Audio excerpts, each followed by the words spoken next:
Date cake රස බලන්න එන්න මේ පැත්තට. කේක් එකට අපි ගන්න රටඉඳි ඝනකමින් වැඩි නම් රැයක් පෙඟෙන්න දෙන්න. එහෙම නැත්නම් පැය 2-3ක් පෙඟුනම හොඳටම ඇති. බේකින් සෝඩා එකතු කරපුවම රටඉඳි වල මෘදු ගතිය වැඩි වෙනවා. පෙඟුණු රටඉඳි වල පුළුවන් තරම් වතුර අයින් කරගෙන තලපයක් වෙන්න පොඩි කරගන්න.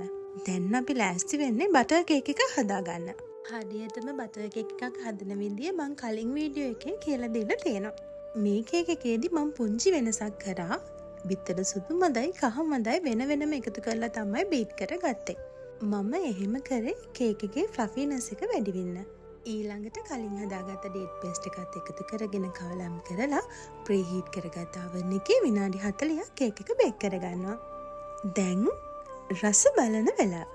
කහට වැඩි කිරිතේ එකක් එක්ක උණුවෙන් ඩේට් කේක් කෑල්ලක් හමුද? ඩේට් කේක් එක හදලා බලන්න වීඩියෝ එක සේව් කරගන්න. වීඩියෝ එකට ලයික් එකක් දාලා මාව ෆලෝ කරන්න අමතක කරන්න එපා. ගිහින් එන්න සුබ දවසක්.